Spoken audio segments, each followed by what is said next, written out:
nous allons avoir la chance d'avoir, alors en visio, puisqu'ils n'ont pas pu nous rejoindre en présence, ils n'ont pas pu être parmi nous pour des raisons sanitaires, mais enfin de contraintes sanitaires plutôt. Mais voilà, on a 3 invités ce matin qui vont échanger avec nous. Voilà, donc bonjour à tous et à toutes.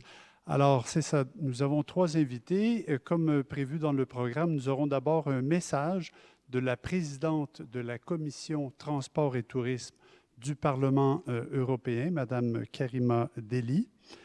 Et suivront 2 interventions en ligne à distance, celle de M. Istvan Uchieli, qui est donc premier vice-président Transport Commission Tourisme du Parlement européen, ainsi que Mme Marie-Hélène Predine, nouvelle chef de l'unité tourisme à la Commission européenne. Donc voilà le volet européen qu'on vous propose ce matin. Et nous allons donc immédiatement enchaîner avec le message donc, de Karima Delli. Chers amis, c'est avec un grand plaisir que j'interviens, certes à distance et un peu en léger différé, à ce forum de l'Organisation européenne du tourisme aujourd'hui. Mais je ne peux malheureusement être parmi vous ce matin en raison de réunions parlementaires. Mais je tenais à vous envoyer un message clair, tant que le tourisme est un secteur important, mais surtout crucial pour notre continent. Vous le savez, je suis à la tête de la Commission Transport et Tourisme du Parlement européen. Et c'est vrai que si l'appellation tourisme a parfois tendance à passer légèrement à la trappe, le travail que nous menons en matière de tourisme est en conséquent tout simplement véritablement intense. Il est intense depuis l'avènement de la pandémie du coronavirus. Ce en raison de l'importance de ce secteur pour nous, les députés européens, mais surtout pour la société. Le tourisme, c'est en effet le premier secteur économique mondial, mais c'est aussi celui qui est responsable à lui seul de plus de 8% des émissions de CO2. Et en Europe, c'est 12% de l'emploi, c'est plus de 27,5 millions de salariés, ainsi que des réalités qui sont très complexes, largement occupées par des jeunes et des femmes, et une partie de ces emplois sont fragilisés par cette dimension saisonnière et souvent, parfois aussi, malheureusement, partiellement déclarés. Ainsi, le tourisme, ça a été une des grandes victimes économiques de la crise du Covid, mais alors que les voyages ont repris tout doucement au cours de l'été, il est temps de se poser, je crois, les bonnes questions sur l'avenir du tourisme et penser l'après-tourisme de masse. La massification des séjours dans les zones naturelles vulnérables n'a ainsi plus lieu d'être. Toutes et tous, nous nous souvenons des images terribles du Costa Deliciosa qui manque d'écorcher la jetée de Venise. Tout le paradoxe du tourisme de masse s'incarne dans ces espèces de mastodontes d'acier qui menacent toujours plus le patrimoine et alors qu'ils sont censés le faire découvrir. Nous devons vraiment en finir avec de telles pratiques et nous devons absolument nous reconcentrer sur 2 aspects clés. Tout d'abord la découverte et le dépaysement. Vous savez, Proust avait tendance à dire que le seul véritable voyage n'était pas d'aller vers d'autres paysages, mais d'avoir d'autres yeux. Ces yeux capables de voir ailleurs, même du côté de chez soi. Donc au tourisme de masse, il faut substituer des voyages à l'échelle humaine qui permettront la création d'emplois stables, à mieux s'intégrer au niveau local. Et non, ces nouvelles pratiques de voyage ne peuvent pas être réservées à un public d'écolos, de bobos ayant les moyens de voyager. Elle nous concernera toutes et tous, et pour ce faire, l'offre des professionnels et influenceurs doivent changer. Une offre qui doit se concentrer sur les besoins de la planète, mais également des populations locales, afin d'en finir avec des villes qui se vident de leurs habitants pour faire la part belle, par exemple, à des Airbnb. Ces nouvelles pratiques passeront donc par le slow tourisme. Ce tourisme de proximité, une mutation qui est soulignée depuis quelques années par des organismes régionaux et qui demande qu'à être encouragée. Plusieurs régions touristiques, opérateurs et autres associations en France, en Europe et dans le monde mettent en place l'ensemble de ces alternatives, des alternatives qui sont propres, qui respectent la faune, la flore et aussi les populations locales, mais qui permettent réellement de s'échapper réellement de son quotidien. Et ce, à travers des circuits pédestres, cyclistes ou des gîtes pour des vacances au repos. Vous voyez, les solutions, elles existent, donc elles sont là. Elles ne demandent qu'à être développées, mais évidemment, au-delà des aspects environnementaux et sociaux, ce sont deux urgences. Une troisième urgence doit être prise en compte dans cette équation, à savoir la manière de voyager qui doit, elle aussi, évoluer. Les transports jouent un rôle décisif, conséquent dans les voyages, et dès lors, les décideuses et les décideurs politiques doivent mettre fin aux subventions directes ou indirectes, par exemple à l'aviation, mettre en place une taxe kérosène et réinvestir, par exemple, ces bénéfices sur le transport ferroviaire. Vous savez, cette année, c'est l'année européenne du train. Nous devons mettre en lumière l'importance, justement, l'imaginaire, la magie d'un tel mode de transport, par exemple, et vous connaissez mon combat pour ce qui est du train de nuit. Les trajets ferroviaires nocturnes que je défends ardemment depuis longtemps, ben oui, ils ont cette magie de nous faire voyager le temps d'un rêve et nous font arriver directement à destination au cœur d'une ville. Tout ça ayant économisé du temps, une nuit d'hôtel, mais les études sont claires, de 600 à 1800 km, le train de nuit est un réel impact, c'est une réelle pertinence par rapport à l'avion. Donc il faut investissons cette opportunité, tant pour le climat que pour les populations. Et nous ne pouvons plus nous permettre de proposer ou d'accepter des vols à des prix ridicules pour voyager plusieurs centaines de kilomètres du lieu de départ et encourager des pratiques qui ne reflètent pas l'empreinte écologique du voyage. Alors j'aimerais conclure par des mots d'encouragement à vous. Oui, les actrices et les acteurs du secteur. Comme vous le savez, nous comptons sur vous. Vous êtes au centre du projet, justement, d'un nouveau tourisme. Un tourisme qui est durable, un tourisme qui est local, un tourisme qui fait du bien pour le climat, mais aussi pour l'emploi. Et donc, nous ne parlons pas ici de contraintes, mais vraiment d'opportunités de projets. Nous avons aussi cette responsabilité, nous, politiques. Dès lors, il faut qu'on travaille ensemble à la réalisation de ce destin, de ce dessin, quelque part. Et je voudrais vous remercier beaucoup pour votre attention et j'espère vous voir très prochainement. Bonne journée et puis bons travaux à vous.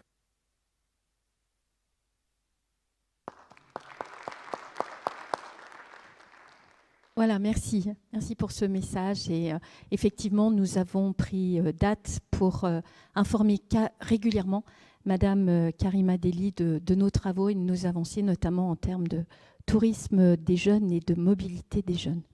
Notre second invité, cette fois-ci, avec qui nous allons pouvoir échanger en direct. Oui. Et je vous invite à noter toutes vos questions, parce qu'à la fin, il est bien prévu que l'on puisse échanger avec lui et lui poser toutes les questions que vous souhaiterez.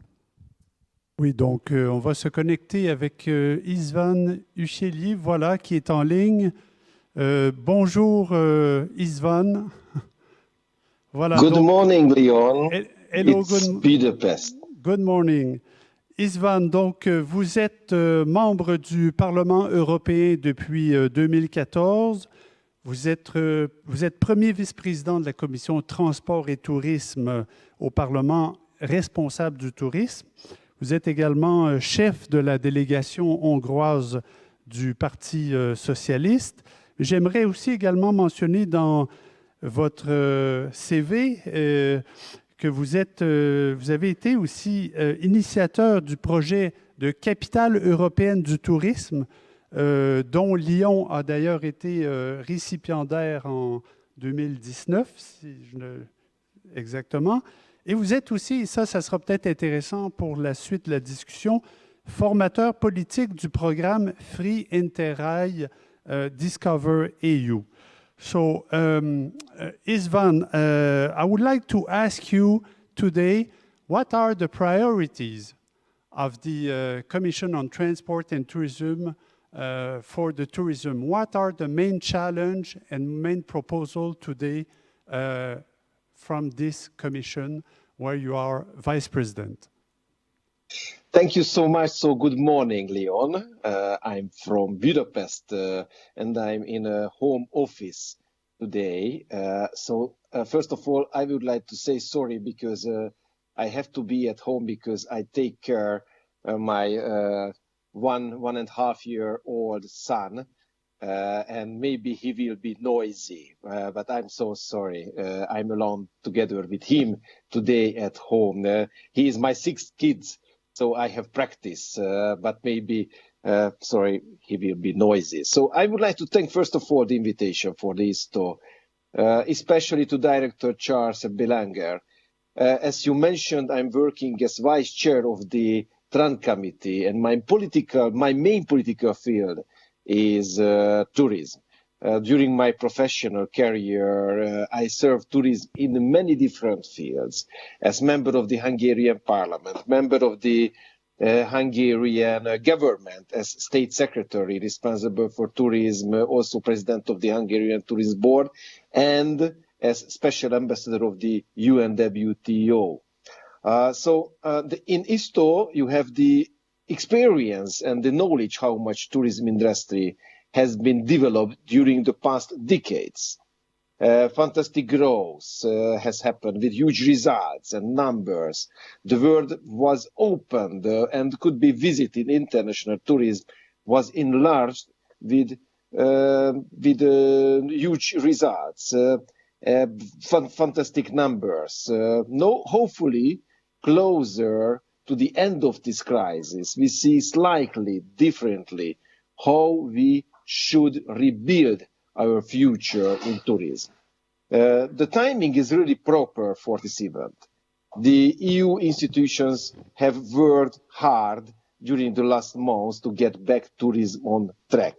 And it's not only about the tourists, it's also about and because of the workers of the tourism. Let me tell some words about where to stay now and what the most important task we have ahead us. Thanks to the COVID digital certificate, we could partly save the summer season, but only partly.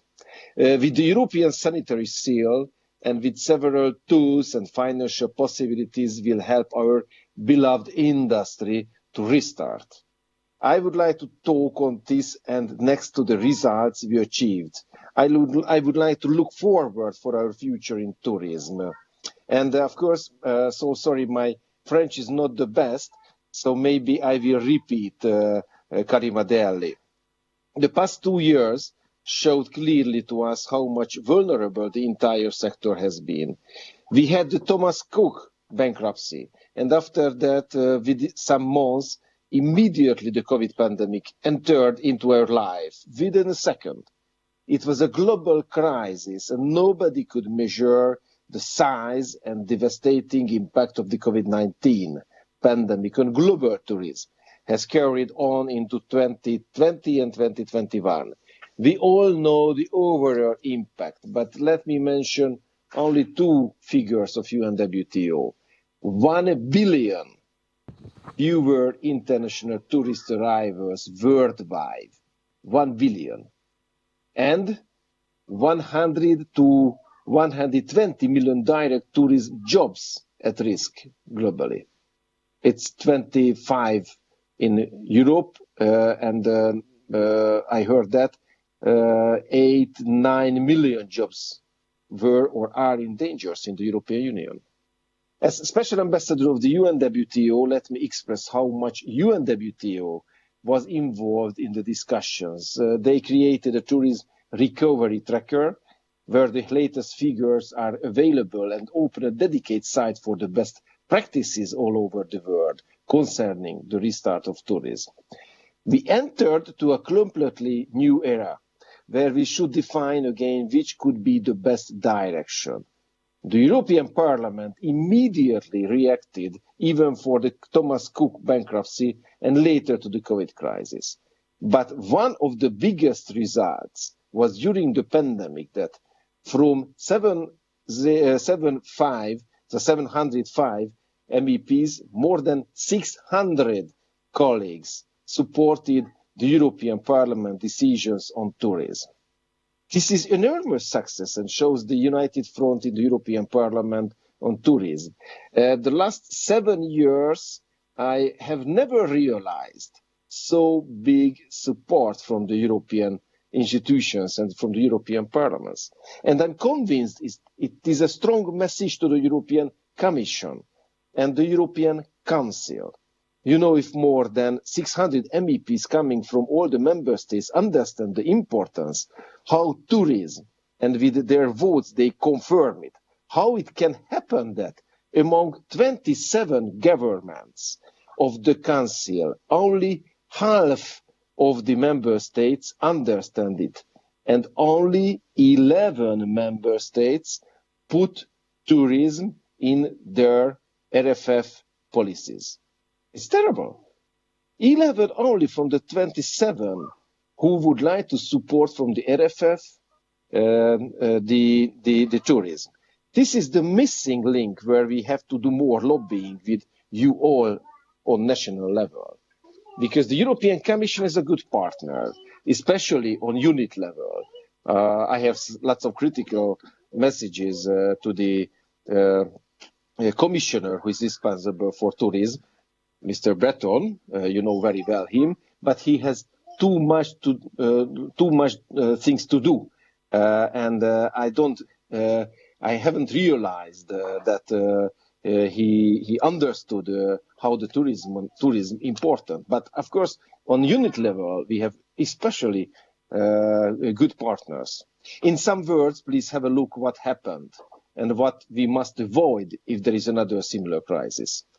The first reaction on national governments were to introduce the restrictions and border controls, having introduced the system of various periods of quarantine and focused mainly the health-related questions. But the immediate restrictions caused the complete stop of travel and the free movement of passengers and goods. There was not any coordination among the national governments, and for the first couple of months, all levels of governance had to deal with health crisis management. During this period, the role of the European Parliament was crucial. Immediately, plenary debate and cross-party negotiations started with the Tourist Task Force. We made some steps towards the suspension of aviation slot regulation, asked immediate liquidity to the sector, a crisis management mechanism, and a long-time comprehensive strategy for the entire tourism sector. During the last year, the EP drafted and voted for its resolution on sustainable tourism, the implementation of the European Green Deal.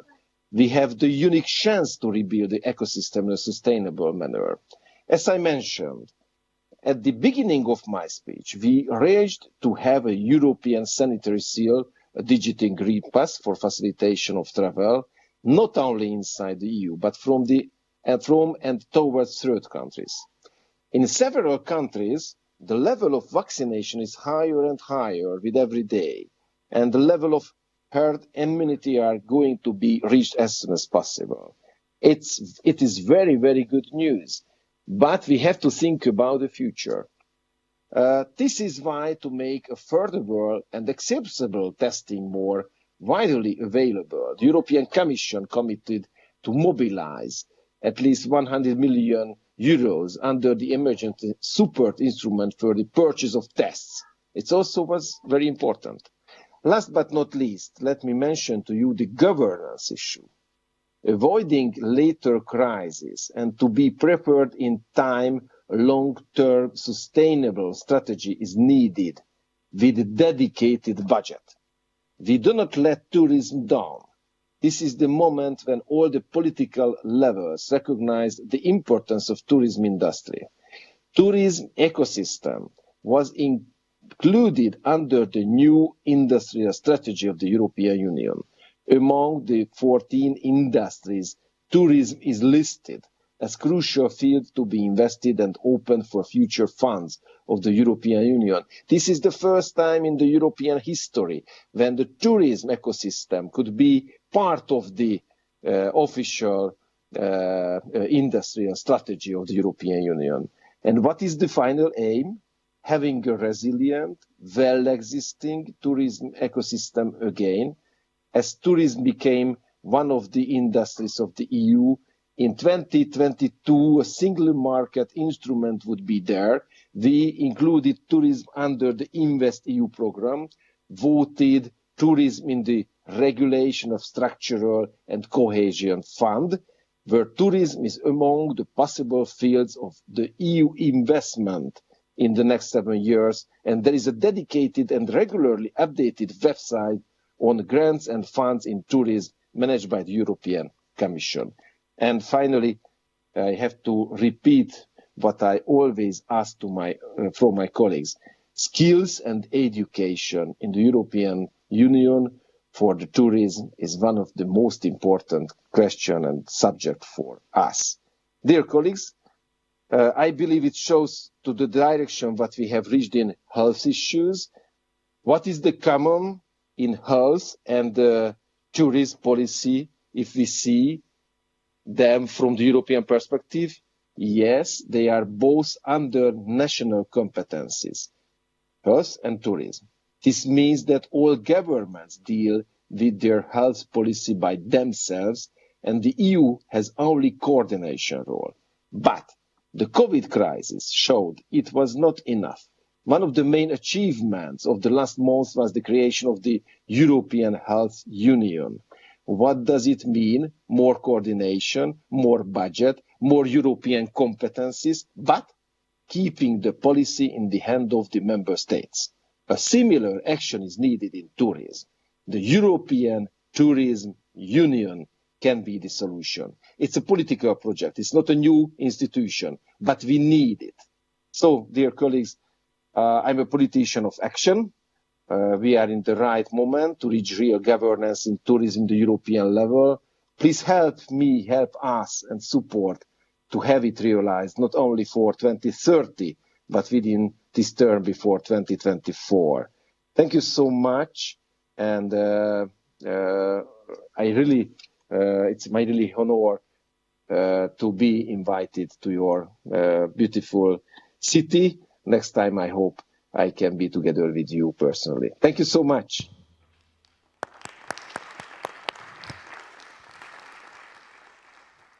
Thank you, Istvan, for your message. We understand that European institutions, including the European Parliament and yourself with your colleagues, have been very strongly mobilized to relaunch tourism, and also to find a new way, new dynamic for tourism. I don't know if there are some questions here, but I would like to start with one.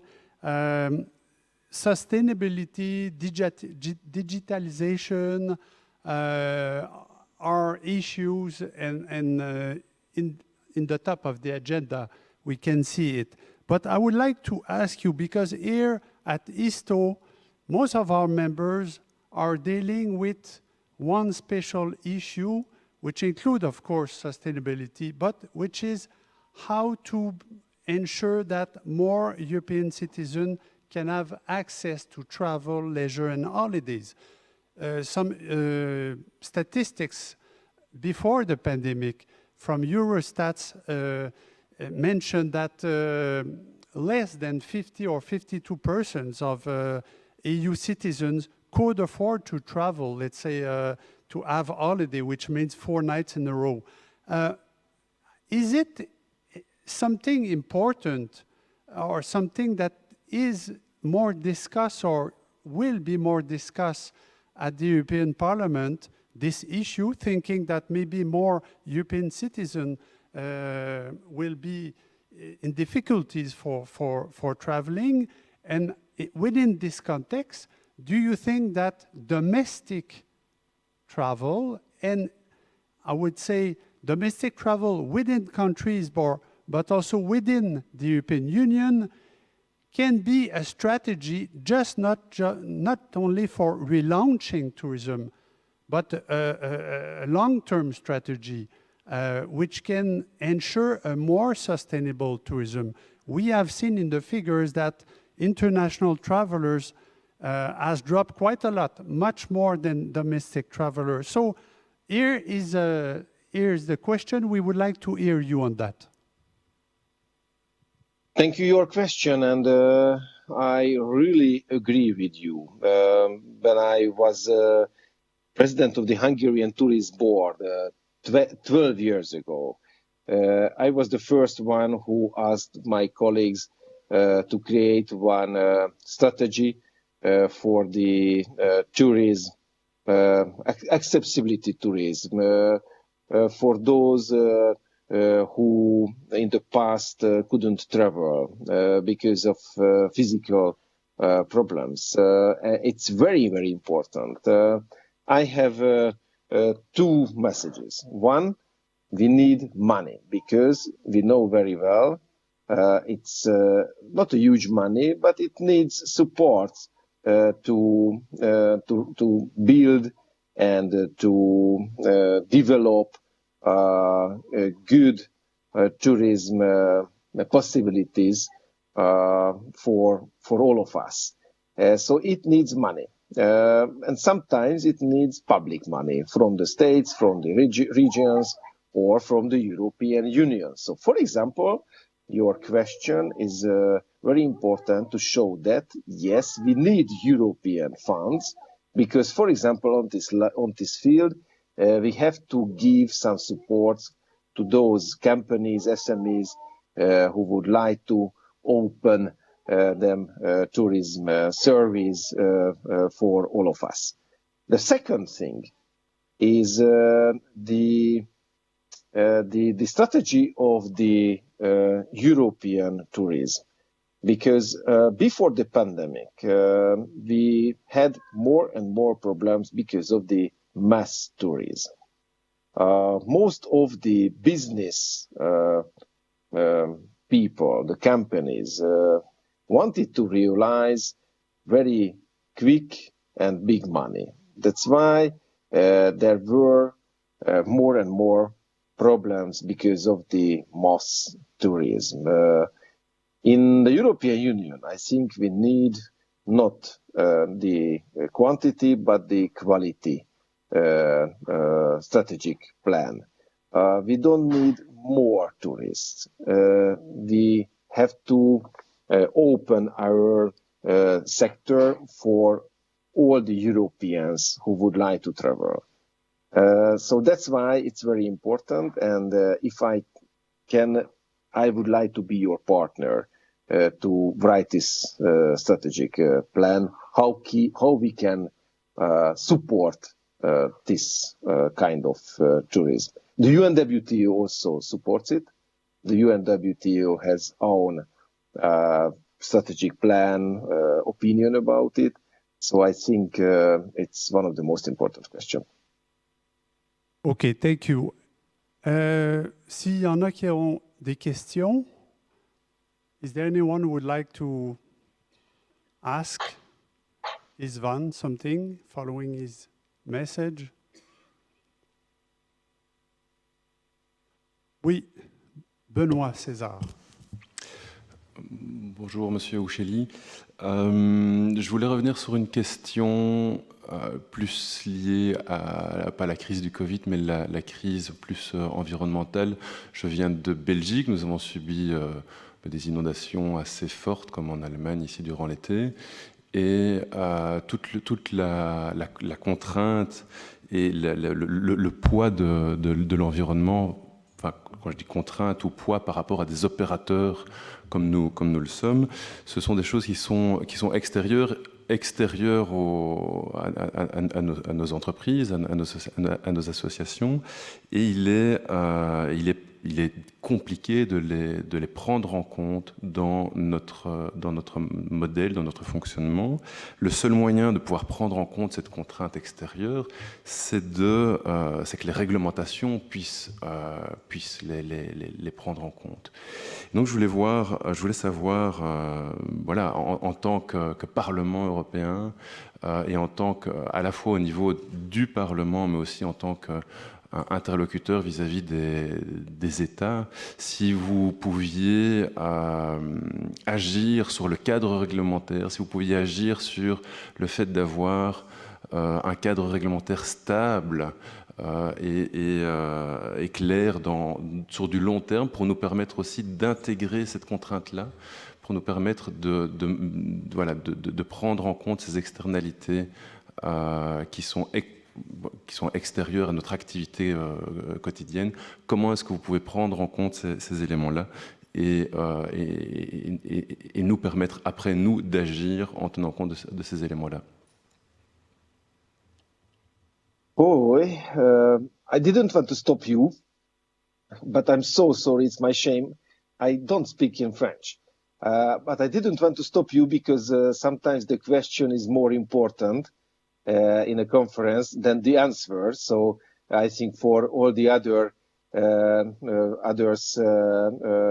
it was very important, but I don't know what you asked from me because I don't have French.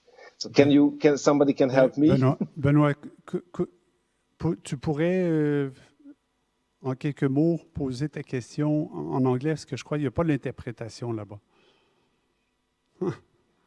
C'est un challenge. So, my question is my question is the environment, the climate problem we have in Belgium, the flooding as in Deutschland and other countries during the summer, and the climate challenges are difficult to manage in our structure, in our company association. We need to have some rules that come from the European level or the national level, but we have to know in a long term what is the way, and we have to integrate this external problem. So what is your strategy? What is the vision of the Parliament on these questions to give us the possibility to take care of these questions? Yes, that's why I underlined that the European Parliament during last year had a very, very important resolution on sustainable tourism. And it's very important because we would like to show that the tourism and the tourism industry has to be part of the European Green Deal. Because when the European Green Deal will have the big funds, the biggest money from the European budget to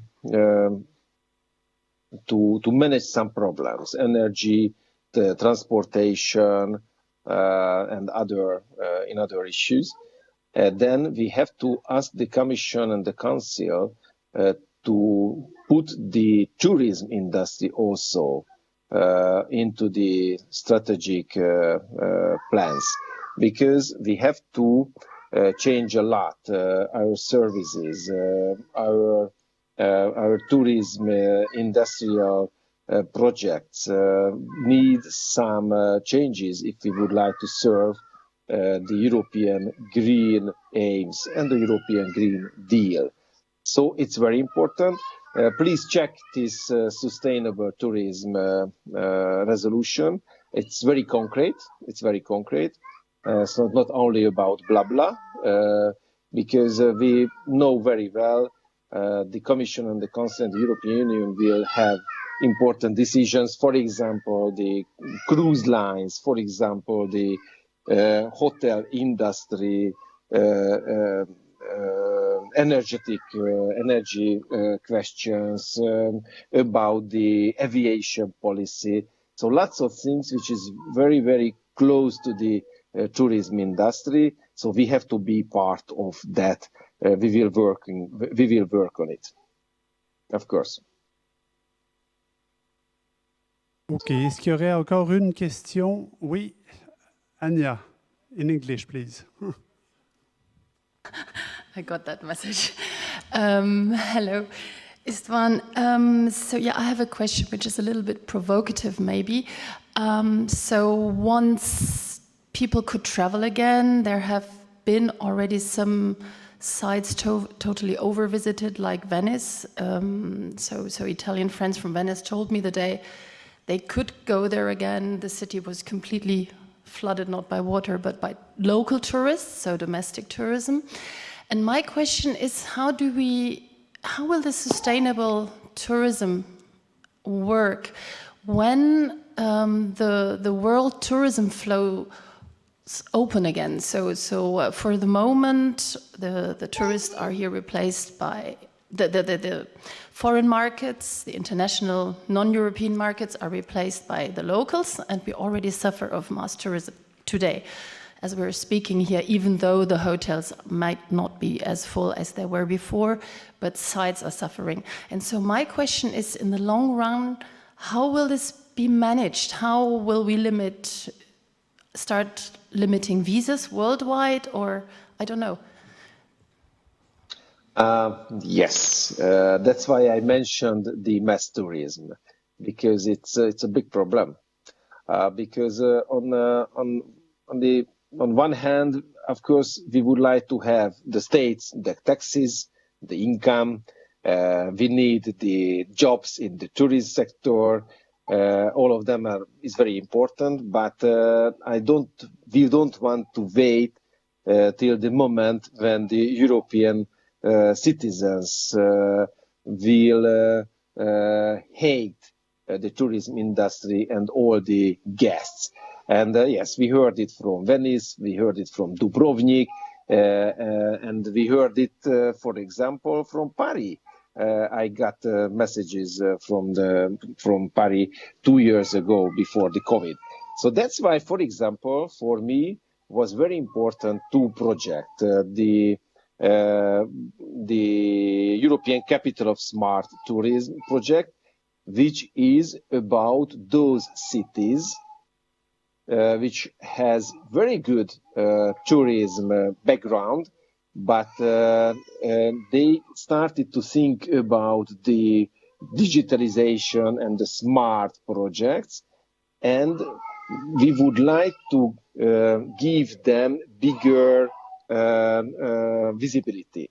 Because, for example, Lyon, of course I know Lyon, but if we are talking about third countries, China, America, then we have to show them we have these beautiful, smart and good tourist cities if they would like to learn more about the European culture, the European life.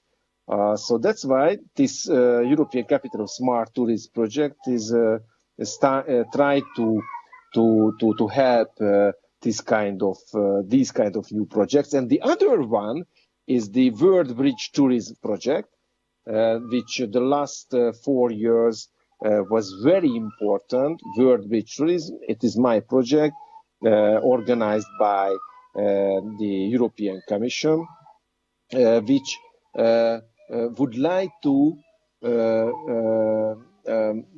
organize better advertisement of the European regions, because we are not only Venice, Barcelona or Paris.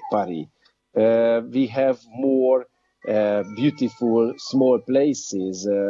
That's why when we are talking about the future, then we have to organize better marketing, European tourism marketing, and we have to we have to send our guests to all over the European destinations, not only that 2, 3, 4 big cities. So this is, for example, one solution. That's why we have to push it. So European tourism marketing on smart level. And of course, one more thing, I think the last 2 years we learned that very well. The European tourists, for example, our internal tourism is very important. We don't need only the tourists from third countries. Of course, welcome, and we are waiting for them. But 450 people living here in the European Union, and I think most of them don't have enough information about the beautiful European regions. So that's why it's also one important aim to organize it better. Thank you so much. Okay, thank you. Thanks a lot, Istvan, for your intervention, your replies. We will see you in Brussels. You know, ISTO, we have our headquarters in Brussels, so we will come back to you to continue the work and see how we can improve our cooperation and face these important challenges, including better access to travel and leisure for all EU citizens. Thanks a lot for your participation. Thank you so much for the invitation. Have a nice day, Leon. OK, bye-bye. Thank you. Alors voilà, nous allons poursuivre avec notre deuxième invitée ce matin, Madame Marie-Hélène Pradine. Bonjour, Madame Pradine. Bonjour, vous m'entendez? Oui, très bien. Alors, ça nous fait plaisir que vous soyez avec nous, même en ligne. Donc, merci d'être au rendez-vous. Alors, Madame Pradine, vous avez pris vos fonctions en avril dernier comme chef de l'unité tourisme et textile à la DG Growth de la Commission européenne. Vous avez auparavant travaillé comme administratrice au ministère français de l'économie et des finances, qui est d'ailleurs membre d'ISTO, avant d'être conseillère financière à la représentation française auprès de l'Union européenne. Et par après, vous avez occupé différentes fonctions au sein de la Commission européenne jusqu'à votre nomination comme chef de l'unité tourisme, fonction que vous avez débutée donc au printemps dernier. D'ailleurs, au printemps dernier, simplement pour rappeler à nos membres que nous vous avons rencontré aussi en mode virtuel avec notre présidente Isabelle Novoa et Muriel Antoniotti de la section Europe. C'était un premier échange pour nous faire connaître auprès de vous, de vos collègues et aussi en apprendre davantage un petit peu sur vos priorités. Donc, votre intervention aujourd'hui s'inscrit dans cette continuité. Et donc, aujourd'hui, suite aux échanges que nous avons eus, nous aimerions vous demander de nous rappeler un petit peu les actions récentes qui ont été posées, qui sont en cours pour la relance du tourisme. Un petit mot aussi sur le guide du financement européen en matière de tourisme qui est sorti il y a quelques mois et je pense qu'il peut intéresser plusieurs de nos membres. Et enfin, nous parler de la consultation que vous avez lancée également l'été dernier. Donc, je crois que c'est un petit peu les trois axes sur lesquels vous allez intervenir. Et donc, je vous laisse la parole. Merci beaucoup. Merci beaucoup pour votre invitation. Désolée, effectivement, comme les prédécesseurs, de ne pas être parmi vous aujourd'hui. Mais bon, on a encore pas mal de restrictions à gérer au niveau de nos missions. Donc, effectivement, je vais tourner mon intervention vers l'avenir avec la proposition que nous avons mise sur la table d'élaborer un parcours de transition vers un tourisme plus vert, plus innovant, plus résilient. Mais je voulais également rappeler ce qui a été fait jusqu'à présent dans l'urgence de faire face à la pandémie et faire un détour par le guide de financement que nous avons sorti au printemps. Alors, j'ai préparé une présentation, je vais essayer de la partager avec vous. J'espère que ça va marcher. Vous me dites si vous la voyez. Est-ce que vous la voyez? Pas encore. Alors, attendez. Je ne sais pas si ça va marcher ou pas. Il me dit que je suis en train de partager mon écran. Je ne sais pas si quelqu'un peut le faire chez vous plus facilement ou pas. Je me retourne vers les collègues de la technique pour le partage d'écran.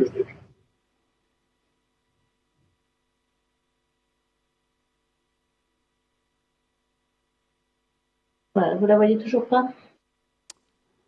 C'est marqué que vous avez activé le partage d'écran, mais on ne voit pas la présentation. D'accord.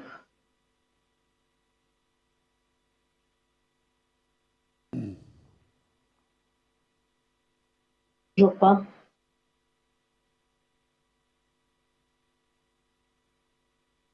Et je sais pas. Alors, si quelqu'un peut m'aider, ce serait bien. Oui, c'est au niveau de la technique. Sinon, je vais commencer sans le slide, mais... Là, attendez. On n'arrive pas à récupérer le partage d'écran et on n'a pas la main ici à Lyon. C'est uniquement sur l'ordinateur. Il faut réactiver le partage sur l'application BlueJean. Je sais ce que je fais. Je fais déjà... Et là, c'est désactivé. Ouais, je le relance.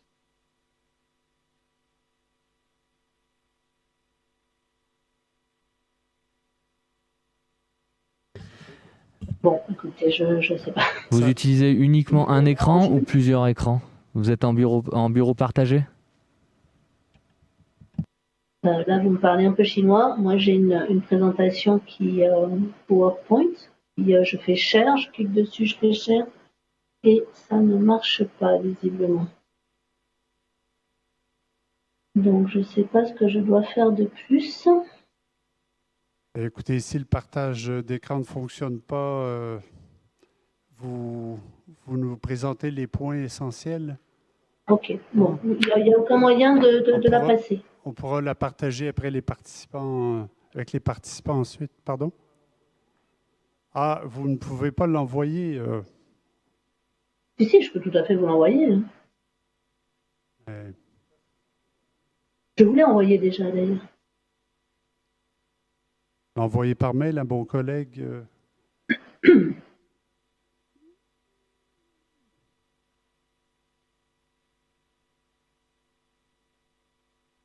Ok, vous voulez que je l'envoie à qui?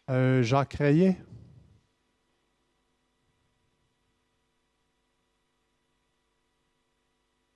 Voilà, Ok, bon, je vais commencer sans présentation.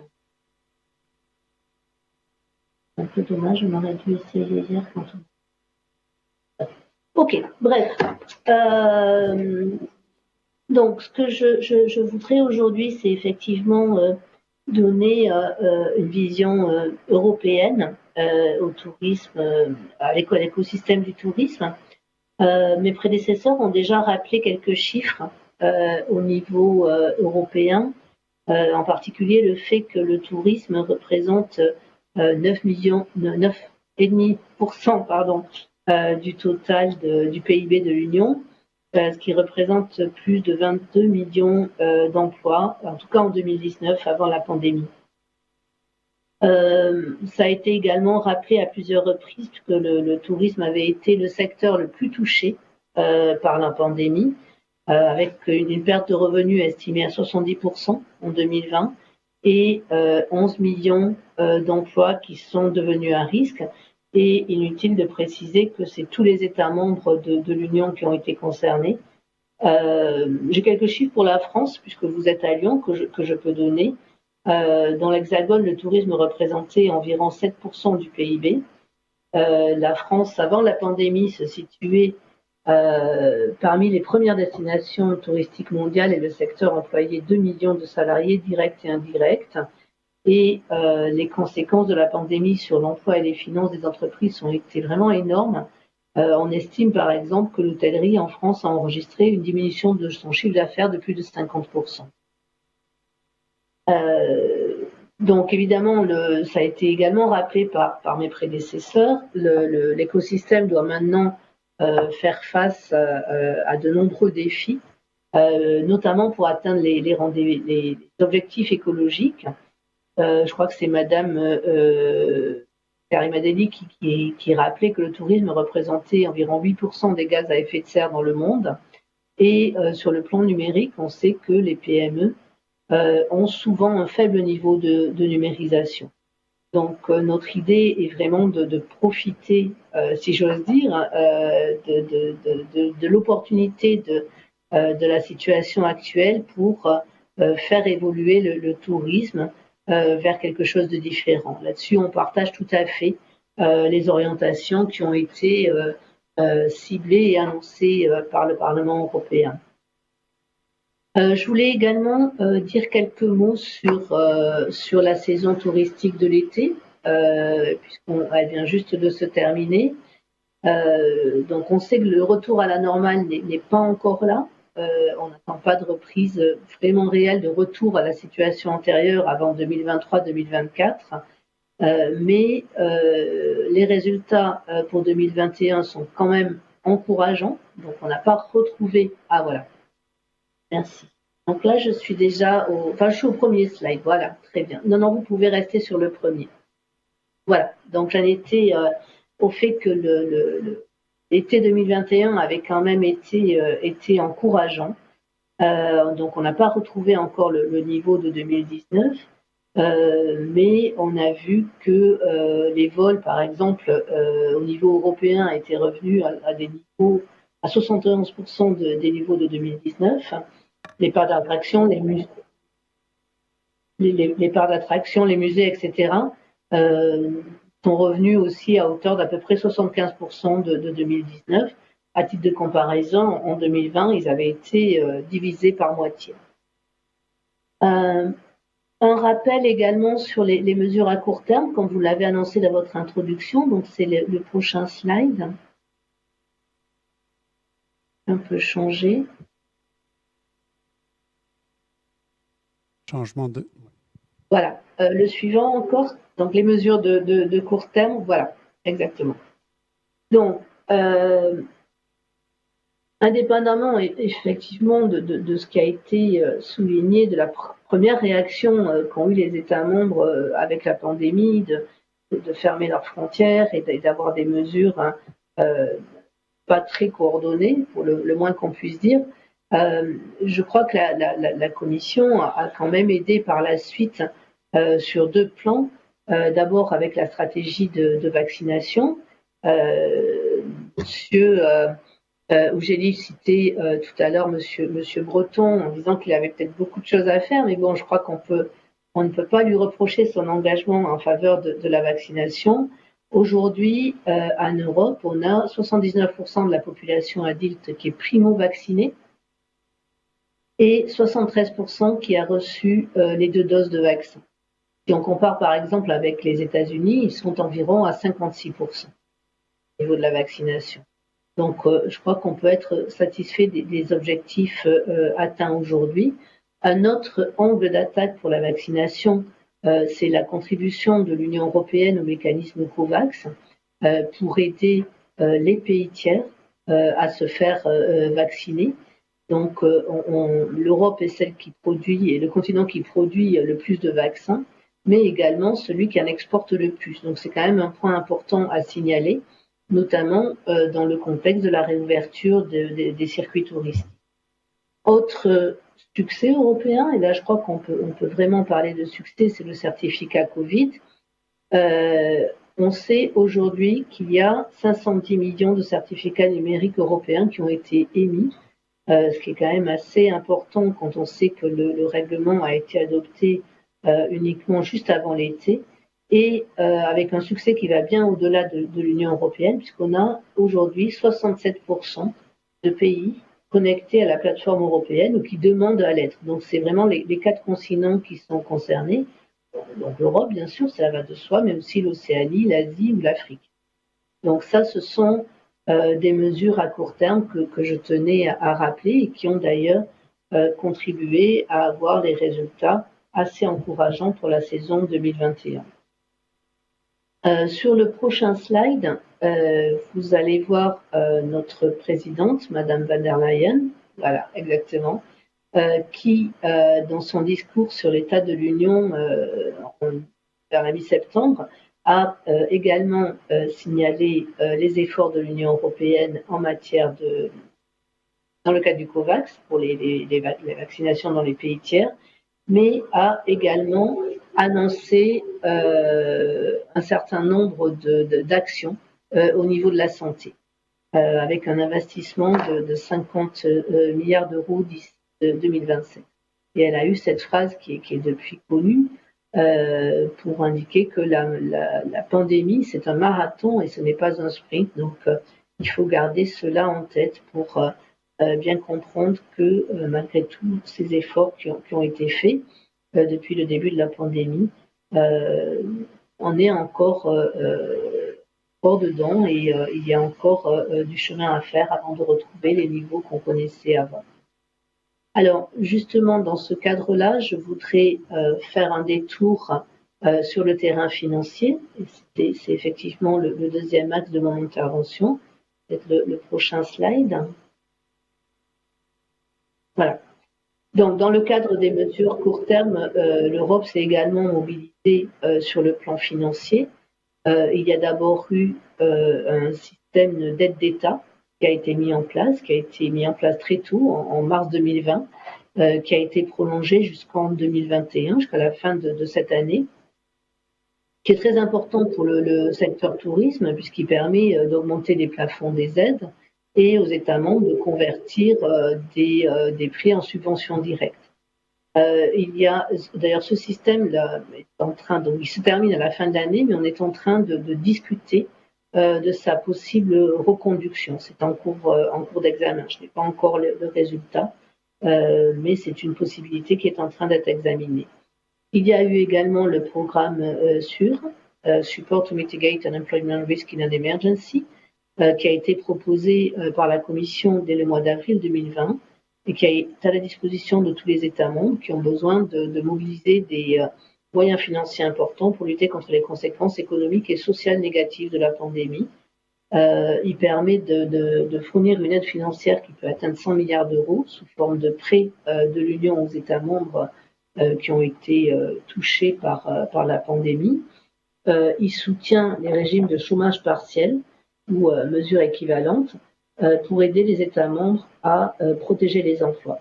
Il y a déjà 19 États membres qui ont demandé à bénéficier de ce soutien et 90 milliards d'euros qui ont été versés, notamment à la Grèce et à l'Espagne, qui ont été fortement touchés par la pandémie. Par ailleurs, je crois que ça a été évoqué par mon prédécesseur, il y a eu les plans nationaux pour la reprise et la résilience. Alors, M. Ugeli comptait seulement 11 États membres, nous en comptons 16 qui ont mis le tourisme dans les plans comme devant bénéficier de l'aide financière apportée par l'Union, soit directement, soit plus indirectement avec une approche horizontale. Donc, les acteurs du tourisme, au final, devraient pouvoir bénéficier de ces plans de relance, mais aussi d'autres programmes de financement. Et je vais y venir tout de suite dans le prochain slide. Voilà, donc ça a été également évoqué. Nous avons sorti en mai 2021 un guide pour le financement du tourisme dans l'Union. Donc, comme vous pouvez le voir sur ce slide, nous avons référencé 15 programmes qui pouvaient bénéficier au tourisme. Alors, c'est vrai qu'il n'y a pas de fonds directs pour le tourisme, mais au total, ce sont 1400 milliards d'euros qui peuvent être mobilisés. Donc, les fonds couvrent tous les secteurs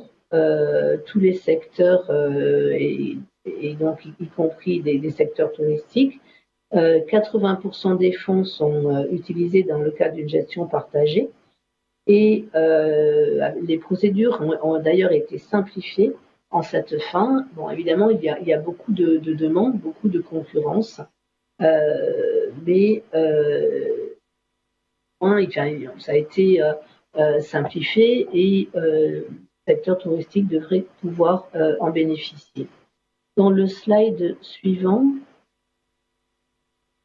voilà, on voit un peu où se situent les plus grandes possibilités pour le tourisme. Ce sont les fonds régionaux et le fonds de cohésion. On a vu par exemple sur la programmation précédente qui couvrait 2014 à 2020 que 4 milliards d'euros avaient été utilisés pour le fonds du tourisme. Donc ça reste vrai dans le cadre de ces nouvelles programmations. Ce sont les fonds qui devraient bénéficier le plus au tourisme.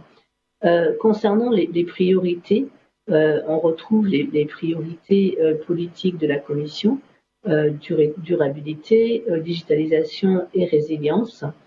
Et il y a énormément une grande variété de types d'actions qui peuvent être financées, puisque ça va du partage de bonnes pratiques à la recherche au financement de prototypes, beaucoup de financement de projets.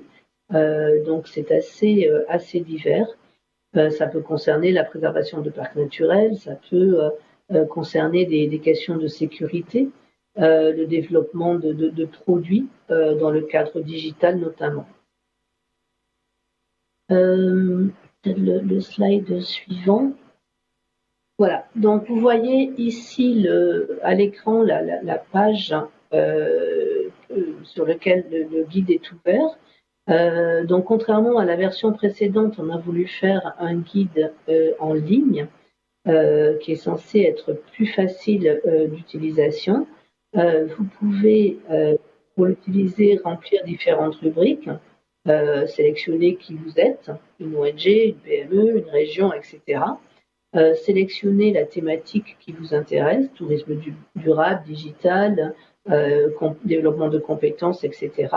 Et le type de financement, subvention ou prêt.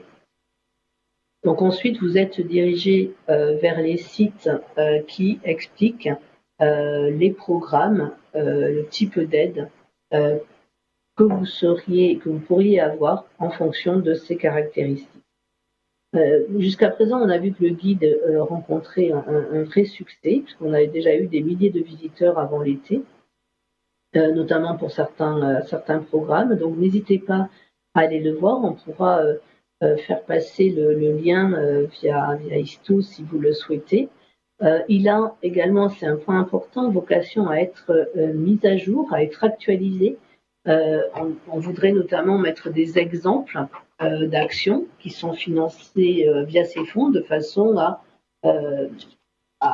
ce que les personnes qui le consultent puissent un peu mieux connaître ce que ces fonds peuvent financer. Donc voilà pour le guide sur le financement du tourisme.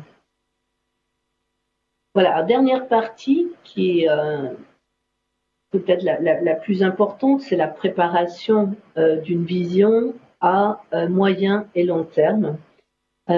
Donc voilà, donc nous avons, ça a été mentionné également par mes prédécesseurs, l'écosystème du tourisme a été identifié en tant que tel dans la stratégie industrielle qu'avait sortie la Commission en 2020. Cela a été confirmé dans la stratégie actualisée que la Commission a adoptée début mai. Et ça va même un peu plus loin, puisque compte tenu des effets de la pandémie sur le secteur, le tourisme a été jugé prioritaire en matière d'action.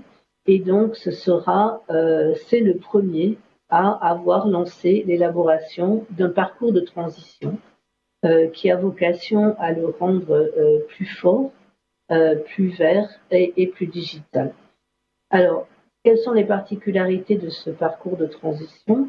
D'abord, et c'est essentiel de bien avoir ça en tête, c'est une procédure de co-création. C'est-à-dire, c'est sur la base d'une discussion avec tous les acteurs du système que nous souhaitons définir avec eux des actions concrètes, des objectifs concrets qui pourront être remplis dans les années qui viennent, à l'horizon 2030, voire 2050.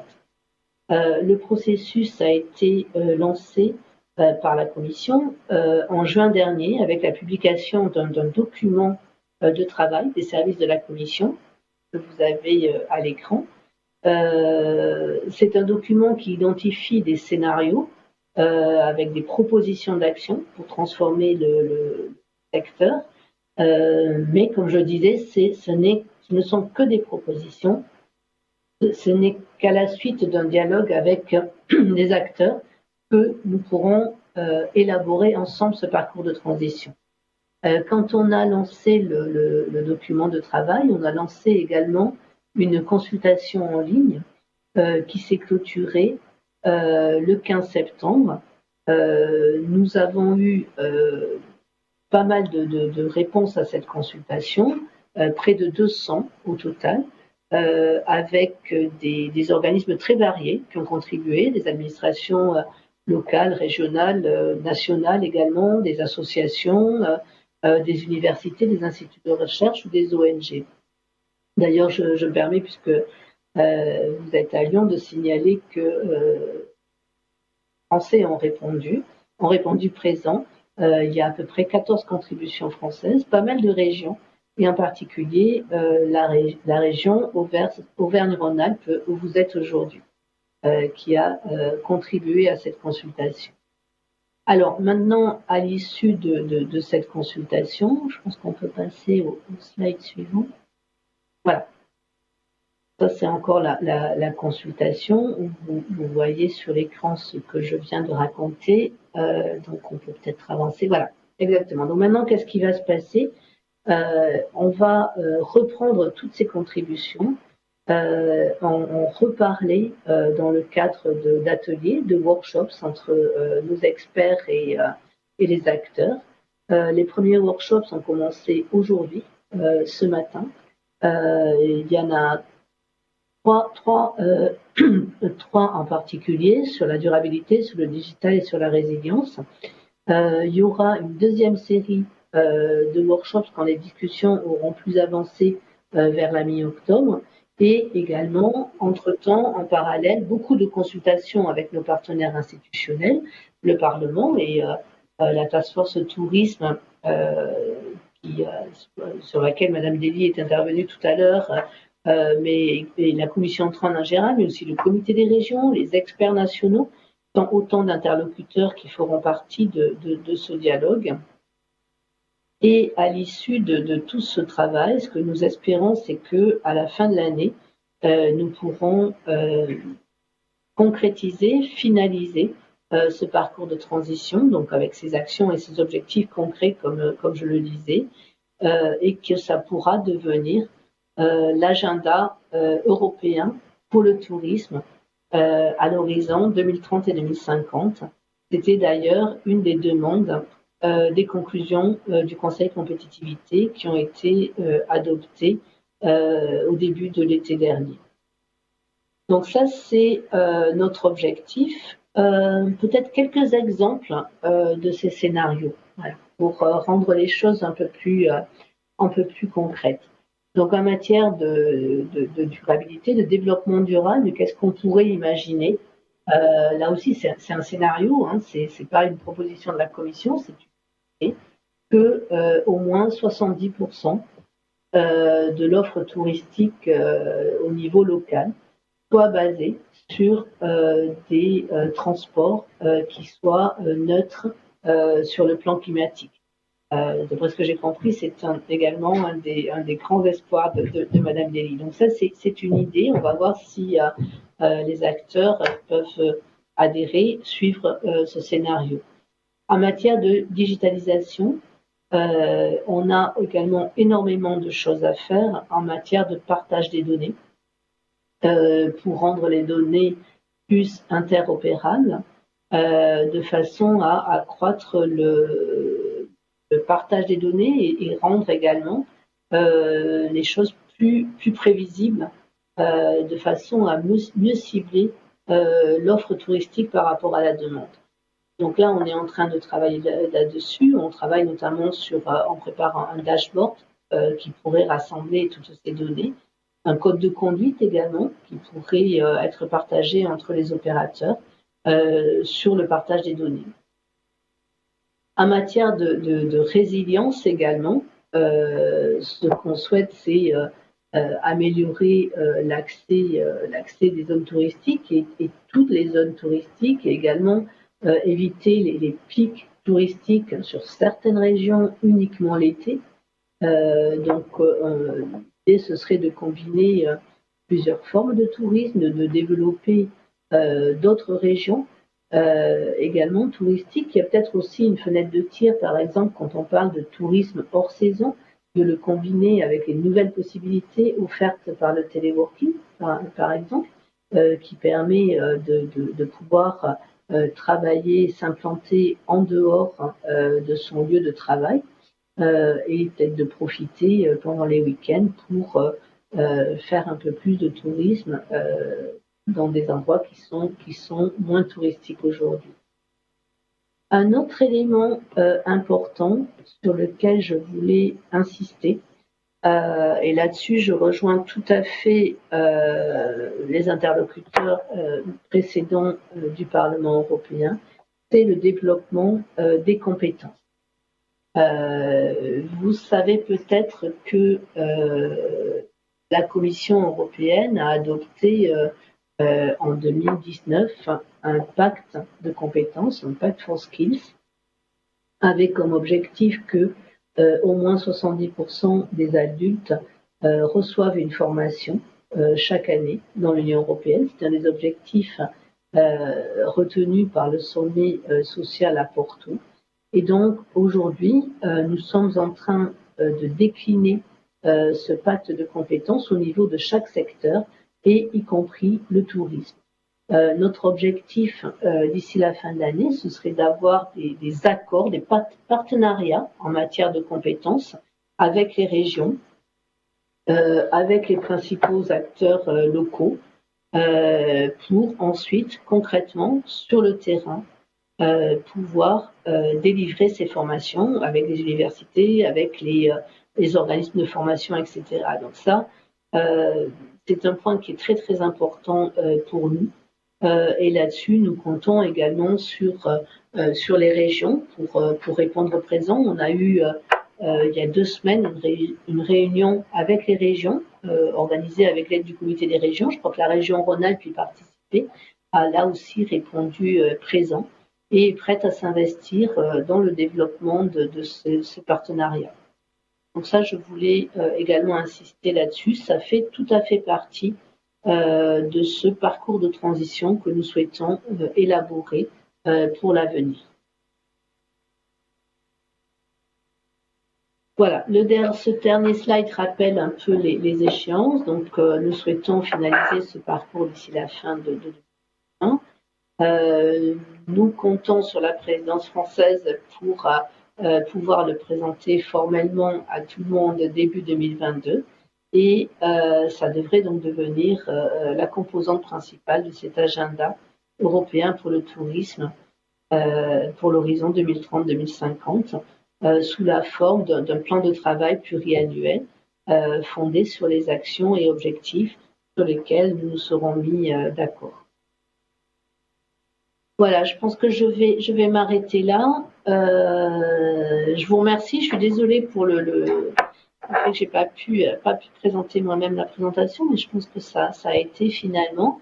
Je suis là pour répondre à vos questions, donc n'hésitez pas à m'en poser.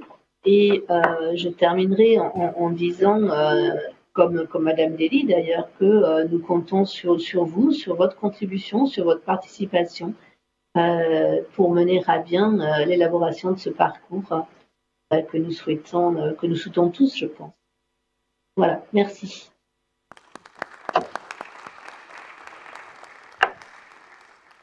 Merci, Madame Pradine, pour tous ces éléments d'information. Je confirme que le PPT a bien fonctionné.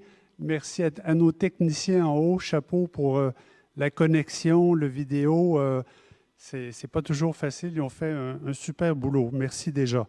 Donc, écoutez, sur tous ces éléments, donc vous rappelez, Madame Pradine, que ISTO a participé à la consultation. On en a parlé hier. Nous aurons un atelier de travail cet après-midi pour essayer aussi d'enrichir les premiers éléments de réponse que nous avons fournis. Et sur les autres aspects, écoutez, je pense que le guide de financement, il y a beaucoup d'informations qui va sortir. On est attentif, on en a parlé aussi hier, aux appels à propositions. On sait que là, ça va démarrer cet automne et en début d'année prochaine, les appels à propositions. Donc là aussi, nous, avec les membres et partenaires d'ISTO, on va suivre ça de près. Cet après-midi aussi, un collègue de la région Occitanie sera avec nous pour déjà voir un petit peu comment certains acteurs de différents pays pourraient se préparer à un de ces appels. Voilà. Donc, écoutez, j'aimerais voir avec vous s'il y en a qui ont des questions, des remarques pour Mme Pradine. Donc, la parole est à vous. Allez-y, Pierre, présentez-vous. Oui. Bonjour, Pierre Verdier, je travaille au comité régional du tourisme et des loisirs d'Occitanie, où depuis le début de l'année, je suis en charge des projets de coopération européenne. Je voudrais tout d'abord remercier Mme Pradine parce que c'est vrai que le fait d'avoir cette vision des informations au niveau européen, ça permet de mettre en perspective un certain nombre de choses, et notamment par rapport à la certification Covid. Moi, je suis ravi d'avoir appris qu'effectivement, l'Europe était leader dans le monde sur cet aspect-là. À titre privé, je devais aller aux États-Unis dans 10 jours. Je ne peux pas, parce qu'ils sont derrière nous par rapport, grâce au travail qui a été fait au niveau européen. J'ai une question très intéressée. Ça vient d'être évoqué à l'instant. Il devait y avoir un appel à proposition qui devait être publié à la fin du mois, enfin avant la fin du mois de juin dernier, sur le tourisme durable dans le cadre du soutien aux PME. Est-ce que cet appel à proposition va bientôt sortir? Et sinon, pourquoi il n'est pas encore sorti et il ne sortirait pas? Merci. Merci. Madame Pradine, oui? Oui, alors malheureusement, je n'ai pas la réponse. Mais je vais me renseigner parce qu'en fait, ce sont nos collègues de la DG Régio qui gèrent ce type de fonds plus directement. Et je sais qu'ils travaillent à ces appels à propositions, mais je vais me renseigner et je vous donnerai une réponse le plus rapidement possible. Désolée. J'en profite pour saluer l'Occitanie, qui est également ma région d'origine. OK, merci. Donc, on communiquera la réponse. Oui, désolé. Oui, OK, merci. Une question, M. Madeleino, président de la Fondation Inatel au Portugal. Oui, merci, madame. Je pense que nous pouvons avoir une normale approche des politiques publiques. Mais la normale, c'est des aides de la politique publique pour de la côté de l'offre, pour les entreprises, etc. Mais quand nous parlerons de sustainability, the modern agenda des Nations Unies, agenda 2030, le problème n'est pas seulement la question climatique ou la question de charbon, mais aussi les problèmes des inégalités, les problèmes sociaux. Et dans le problème des inégalités, nous avons le problème de la xénophobie aussi. L'Europe a de ces problèmes, les problèmes d'inégalité économique, sociale, des problèmes d'inégalité régionale et aussi les problèmes de nationalisme. Au Portugal, par exemple, plus de moitié des personnes ne font pas tourisme. Donc, il faut avoir si nous entendons que nous avons dans cette activité des différences, ne sont pas les produits que se mouvent, mais sont les personnes.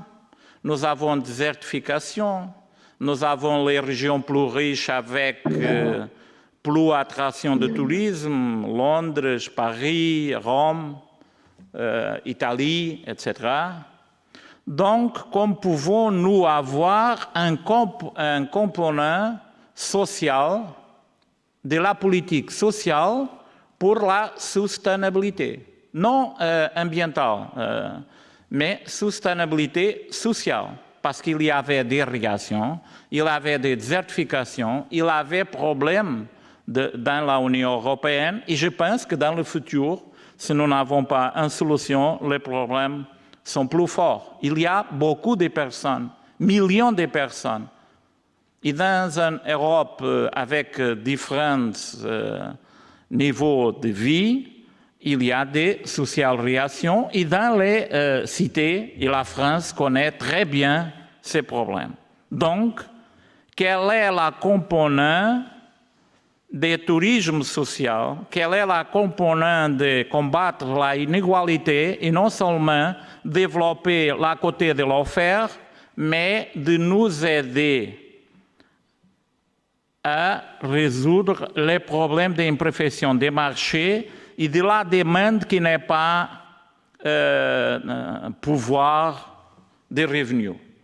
Je pense, avec votre représentation, que cette composante et le rôle du tourisme social n'est pas dans les documents, mais peut être mon problème d'interprétation. Thank you. Madame Bredin. Merci. Et merci pour cette intervention qui était tout à fait pertinente. Vous avez raison, il y a également un vrai travail à faire au niveau de la demande et pas seulement de l'offre.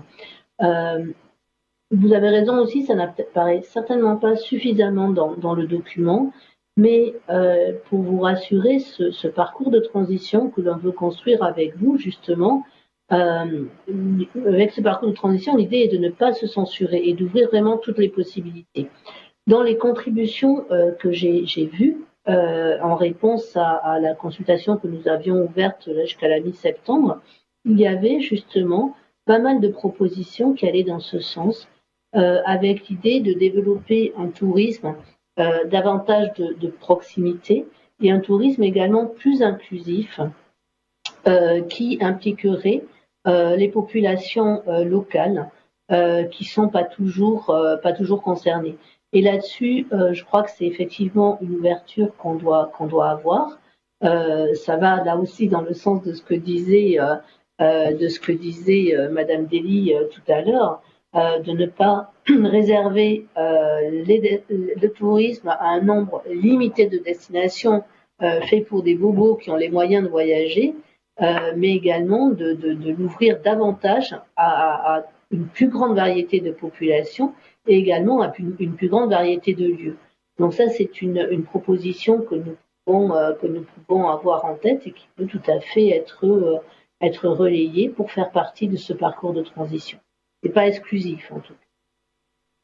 OK, donc on comprend qu'on peut apporter nos idées, on a commencé, on peut le faire encore. D'ailleurs, dans le document, vous mentionnez bien la question du tourisme accessible. Et nous, comme un premier élément de réponse, je l'ai mentionné hier, je le rappelle ici, on a dit bien sûr le tourisme accessible pour les personnes avec un handicap, c'est très important, mais c'est aussi l'accessibilité financière, éducative, culturelle pour tous les groupes de population, jeunes, familles à faible revenu, pensionnés. Voilà, ça c'est très important pour nous et je pense que c'est vrai que c'est quelque chose qui peut sans doute être renforcé. Et souhaitons-le, on va faire tout ce qu'on peut pour que ce soit davantage pris en compte dans les scénarios, justement, et dans cet agenda 2030-2050 de l'Union européenne pour le tourisme. Autre question. Oui, je vois deux mains levées. Alain Libéros et ensuite Frédéric. Alain, s'il vous plaît. Oui, bonjour Madame Pradine, très heureux d'échanger avec vous. Je suis le président fondateur de l'Association européenne de la route d'Artagnan. Je vous remercie tout d'abord d'avoir évoqué cette route lors du congrès ADN Tourisme à Agen. Mais plus fondamentalement, je pense que vous devez être en contact, et ma question porte sur le processus qui est en cours pour préparer le tourisme de demain, je dirais. Donc vous devez être en contact avec le secrétariat des itinéraires culturels du Conseil de l'Europe de Luxembourg. Et je voudrais savoir plus précisément si les workshops auxquels vous avez fait allusion, qui démarrent aujourd'hui, sont ouverts et sur quelle période ça va se passer pour qu'éventuellement on puisse y contribuer, soit directement, on peut passer à Bruxelles, que je connais bien par ailleurs, vous le savez certainement, et puis, ou si on peut le faire en ligne directement sur base des échanges qui se feront dans ces différents workshops. Merci beaucoup. Ok, alors les workshops sont en ligne, ils commencent aujourd'hui. Donc nous avons sélectionné en fonction des contributions qui ont été reçues, en fonction des demandes reçues, etc. et du travail avec nos experts, nous avons sélectionné différents intervenants. Alors pour cette fois, je peux me renseigner si c'est encore possible, mais pour l'instant ils sont constitués pour cette semaine. Bon, il y a une deuxième série qui sera mi-octobre. Je vais voir ce qui est possible. Et bon, je peux rien vous promettre parce que là, c'est vrai qu'on a avancé puisqu'il commençait aujourd'hui, mais si ça peut vous rassurer, on a quand même fait en sorte de retrouver dans ces ateliers la diversité de représentants qui correspondait à la diversité des réponses reçues. Voilà. Je n'ai pas recité la route d'Artagnan, qui était un bel exemple. Je l'avais cité lors du congrès ADN à Agen, parce que c'était un événement plus franco-français. Puis on était dans le sud-ouest, la région d'origine de d'Artagnan. Mais c'est vrai que j'aurais pu la citer à nouveau aujourd'hui comme un bel exemple de financement impliquant plusieurs régions, plusieurs pays. Et qui est, je pense, une belle réussite à poursuivre par d'autres exemples. Merci. Frédéric Preil, président de l'UNAT Auvergne-Rhône-Alpes. Oui, bonjour madame. Ma question porte sur la problématique des minimis et sur l'importance de ce dispositif qui bloque le développement et la reprise aujourd'hui économique. Est-ce que vous avez, disons, réfléchi à une évolution, une adaptation ou une réflexion autour de cela? Parce que la remontée de l'ensemble du réseau aujourd'hui, que j'anime ici en Auvergne-Rhône-Alpes, mais plus globalement, est très interrogative sur les moyens européens qui sont importants, qu'ils sont, disons, mis en place et que vous proposez dans votre stratégie, mais qui bloquent après sur le terrain, dans la relance économique sur les territoires. On sait qu'aujourd'hui, on va sortir d'une crise, on espère sortir de cette crise, mais un certain nombre d'acteurs ont besoin de ce coup de pouce, à la fois régional, national, mais aussi européen.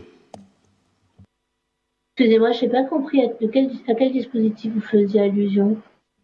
La règle des minimis, vous la connaissez, c'est-à-dire le blocage des 200 000 € maximum d'intervention sur l'ensemble des dossiers pour 3 ans. C'est-à-dire qu'aujourd'hui, une structure, une entité économique, qu'elle ait un chiffre d'affaires de 200 000 € ou un chiffre d'affaires de 15 000 ou 15 ou 20 millions d'euros, la règle des minimis joue et les 200 000 € c'est le maximum d'aide que nous pouvons avoir sur 3 ans de l'Europe.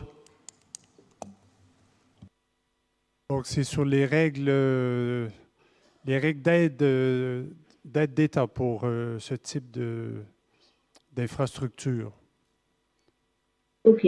Alors, bon, il y a plusieurs choses dans le financement. Hein. Il y a, j'ai parlé du dispositif d'aide d'État qui avait été mis en place, qui est vraiment dérogatoire, hein, comme vous le savez, à toute la politique de concurrence de la Commission, mais que nous avons tenu à mettre en place dès le début pour aider tous les intervenants, en particulier ceux du tourisme.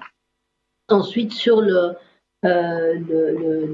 aides au niveau européen, il y a une composante européenne, mais vous n'êtes pas également sans savoir que la plupart des règles ensuite, les projets sont présentés au niveau national après une sélection et beaucoup de règles après de financement sont également définies au niveau national.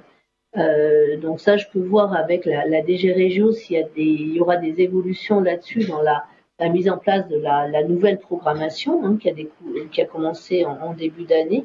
Je peux voir ça avec eux et faire passer ce message. Que c'est eux, comme je le disais, qui gèrent ces aides au niveau européen et sont chargés de la sélection des projets et ensuite de leur financement. Voilà, donc on sait, c'est pas un problème nouveau, mais il n'y a pas de réponse, en tout cas, de modification aux règles pour l'instant. Une autre question ici, oui, de François Boissac. Oui. Directeur tourisme à la région Auvergne-Rhône-Alpes. Oui, merci beaucoup. En fait, c'est plutôt une remarque ou une observation qui permet de montrer la relation qu'il peut y avoir entre la région et l'Union européenne. Nous sommes engagés donc dans un nouveau mandat régional pour la période de 2021-2027. Ça correspond exactement à la mise en place des nouvelles programmations européennes, que ce soit les programmes opérationnels le Fonds européen de développement régional, mais également le Fonds social européen, et puis de nouvelles programmations sur les programmes Interreg. Et donc, juste pour vous indiquer que, pour rebondir sur ce que disait Madame Pradine et en la remerciant de sa présentation, nous sommes précisément en train de finaliser l'écriture du programme opérationnel régional Auvergne-Rhône-Alpes, et il se trouve que nous avons désormais des mesures spécifiques sur le tourisme, dont le tourisme social et solidaire, qui n'existait pas dans la programmation précédente, exception faite du PO pour la région Auvergne, l'ex-région Auvergne. Mais donc il y a un certain nombre de mesures identifiées qui permettront de soutenir à la fois l'action des petites et moyennes entreprises dans le domaine touristique, que ce soit sur la digitalisation ou que ce soit sur des projets d'investissement, notamment au titre de l'hébergement, avec donc des enjeux de durabilité qui sont pendant à ce type de projet. Et puis également un volet qui sera spécifique aux projets publics d'aménagement touristique. Et enfin, donc, une approche pour le tourisme social et solidaire, avec évidemment des investissements qui seront consentis pour les centres de vacances, dont on sait qu'ils constituent une offre importante dans le champ de l'offre touristique en Auvergne-Rhône-Alpes. Donc ça, c'était juste pour la partie endogène à notre région. Et puis peut-être juste vous signaler que nous avons aussi des actions de coopération, il en a été question avec l'Occitanie, nous avons des actions de coopération que nous engageons notamment dans le cadre du programme Espace Alpin, Interreg Espace Alpin, pour travailler à la transition des territoires de montagne, à la transition des stations de montagne, et tout ça vient donc corroborer ou en tout cas faire écho aux réflexions que la Commission européenne a mis en place dans son fameux document de travail, où à la fois la digitalisation et les enjeux de durabilité constituent les piliers des réflexions engagées sur le secteur du tourisme. Merci. On a peut-être encore le temps pour une question ou commentaire. Personne dans la salle? D'autres pays? Nos collègues d'Italie, du Portugal, d'Espagne? Non? Sinon, moi, j'aurais peut-être une double question, Madame Pradine. Donc, vous avez mentionné que 16 États membres qui auraient inclus donc, le tourisme dans les plans nationaux de relance. Est-ce qu'il y a une synthèse qui est ou qui sera disponible pour connaître justement les actions des États membres, spécifiquement en matière de tourisme? Ça, je pense que ça nous intéresse parce que souvent, On veut savoir en Espagne, ailleurs en Italie, etc., qu'est-ce qui se fait et qu'est-ce qui pourrait se faire aussi dans le domaine lié au secteur du tourisme pour tous. Et deuxièmement, vous savez, c'est évoqué, un des volets importants aussi pour nous, c'est le tourisme des jeunes. Dans le document de la consultation, on fait référence justement à cette initiative Discover EU qui a été lancée et qui a été maintenant intégrée au programme Erasmus+. Et on prévoit donc le départ, dans ce cadre de ce programme-là, la participation de 700 000 jeunes dans les prochaines années.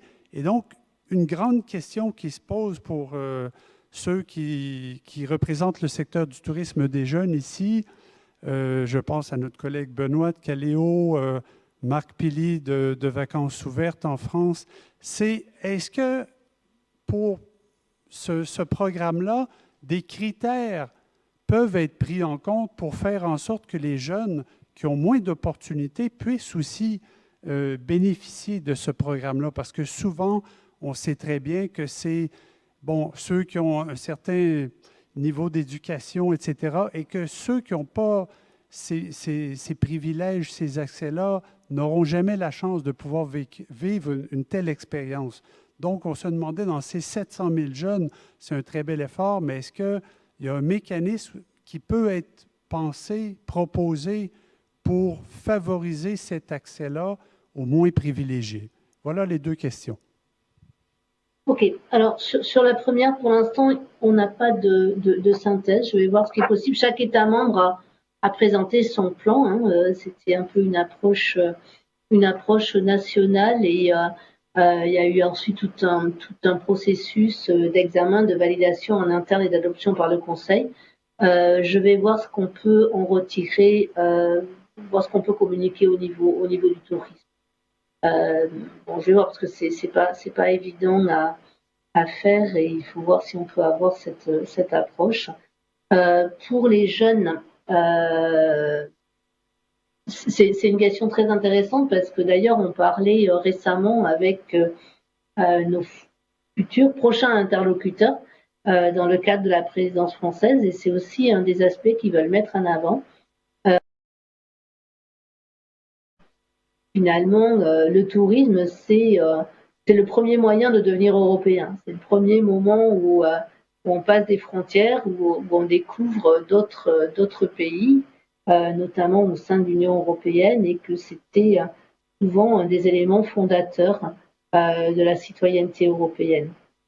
Et ça, c'est ciblé davantage, qui rejoint la question de l'interlocuteur précédent également, celui originaire du Portugal.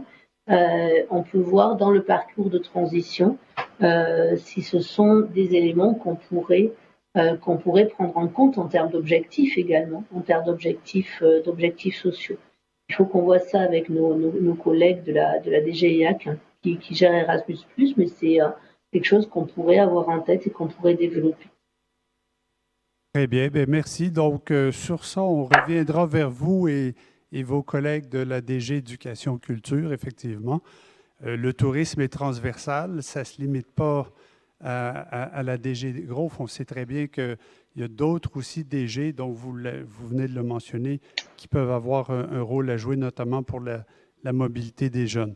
Donc, écoutez, Mme Pradine, un grand merci pour votre intervention et votre temps de réponse à ces questions. C'est une étape de plus dans notre collaboration. Et on aura le plaisir, souhaitons-le, de se voir en mode réel à Bruxelles ou ailleurs dès que possible. Très bien, merci à vous. Merci à vous. Je crois que ça fait partie de la diversité de ce secteur, de couvrir des sujets aussi variés. Merci beaucoup et une bonne fin de journée. Merci.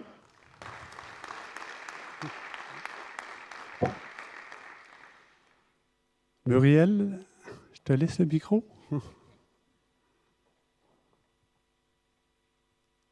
Merci beaucoup, Charles, pour la préparation de cette séance et l'animation de cette séance. C'est pas facile, c'est un exercice je sais qui, toi comme moi, nous stresse. Donc voilà, bravo à toi. Merci aussi à nos intervenants européens, puisque voilà, on a eu la chance de pouvoir échanger avec eux. Et puis à vos questions. Comme Charles le soulignait en fin de propos, et Madame Pradine aussi, je crois qu'aujourd'hui, on a vraiment la possibilité d'échanger, de contribuer aux politiques qui vont être éditées par la Commission. Madame Pradine nous l'avait redit quand on avait échangé aussi avec Isabelle et avec Yves, qu'elle était preneuse de tous les sujets, de toutes les notes, de tous les éléments qu'on pouvait lui faire remonter, parce qu'ils ont besoin d'être nourris. Donc, je me tourne vers Benoît. Benoît, c'est vraiment le bon moment avec le groupe jeune pour que l'on puisse lui faire passer notre proposition d'encourager la mobilité des jeunes européens. Là, je crois qu'on a la confirmation qu'on est dans le vrai. Voilà.